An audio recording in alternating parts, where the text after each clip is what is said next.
Let us take a look at a billiard table, something most of us are all familiar with. The balls are all stationary. What will make them move? A push from the stick, that is, an external force.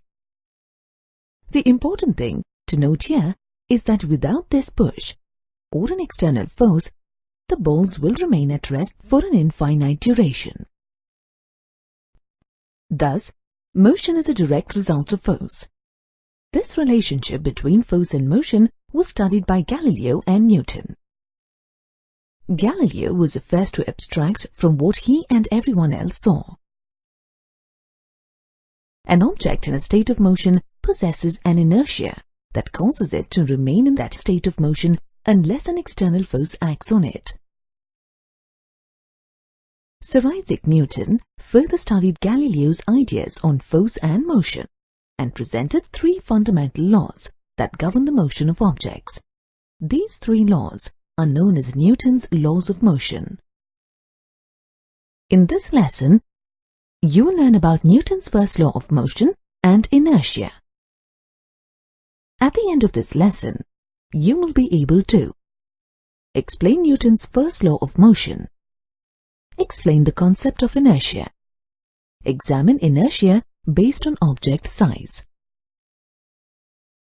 Newton's first law of motion states that an object will remain at rest or continue to move at a constant speed in a specified direction unless an external force acts upon it. This law relates force applied on a body to the change in its velocity. There are two aspects of this law that we need to consider. First, an object at rest will remain at rest unless an external force is applied to it. All objects at rest conform to this.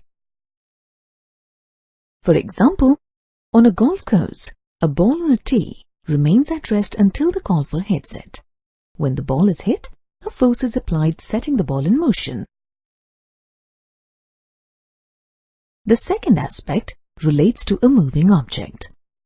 An object in motion will move at a constant speed and in a fixed direction, unless an external force is applied on it. Consider an artificial satellite revolving around the Earth. It moves with a constant speed and in a fixed orbit. The orbit of satellite will not change on its own. In case the satellite is required to change its orbit, booster rockets are fired up to exert force on the satellite. This changes the speed and direction of the satellite. You may have questions about the validity of this law. This is not how things really work around you, is it? For example, if a batsman strikes a ball, the ball eventually comes to a stop, no matter how forcefully the batsman hits it. This has been explained through the concept of friction.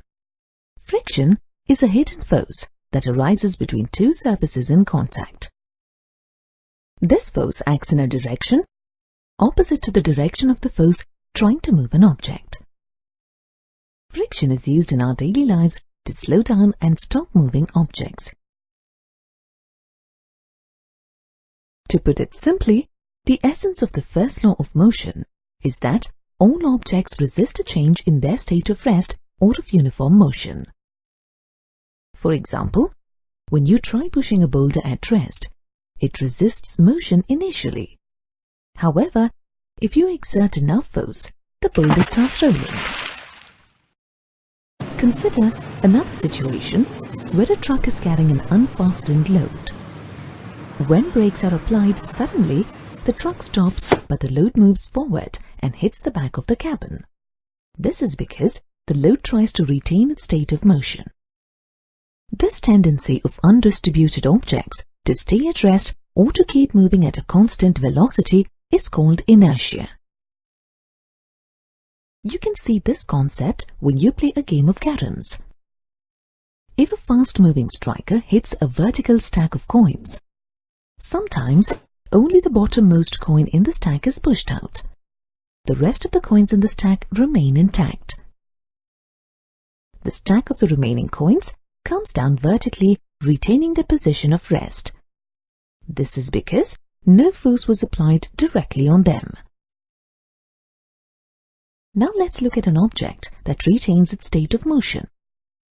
A satellite orbiting the Earth continues to revolve with constant velocity, as no external force such as friction is applied on it. In real life, on Earth, it is difficult to find an ideal frictionless surface.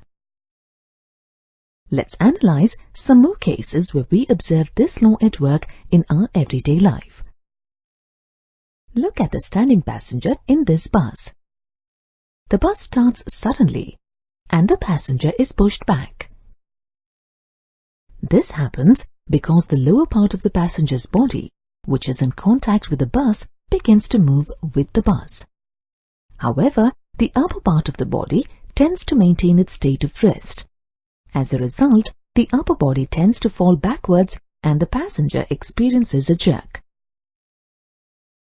Similarly, when the bus slows down by applying a sudden brake, a standing passenger tends to fall forward.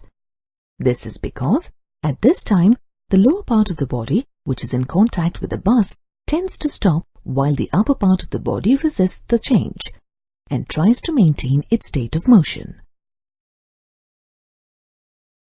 Now that we know what inertia is, the next question is inertia equal for all objects? There isn't a yes or no answer to this question. Inertia is proportional to the mass of an object. This is evident when you try to push empty boxes versus boxes filled with packages. It is easier for you to push an empty box, right? Kicking a football around is fun. But would you try kicking large stones of the same size? No, that would hurt, as you can see.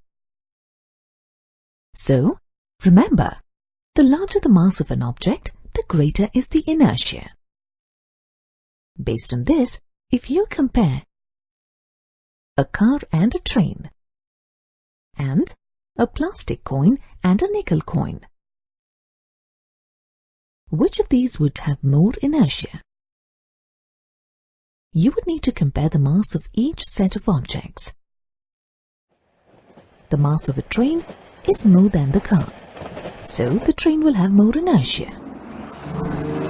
Similarly, the mass of a nickel coin is more than that of a plastic coin. Hence, the nickel coin will have more inertia. We are all advised to wear seat belts while driving. Why do you think it's so important? Let's find out. When the driver of a car applies brakes and the car slows down or comes to a halt, have you noticed that the driver's body tends to continue in the same motion due to inertia? Inertia is the reason the driver is pushed forward in such situations. The seat belt restrains the body and prevents this forward motion. By doing so, it protects the driver from injuries that may result on sudden braking at high speeds.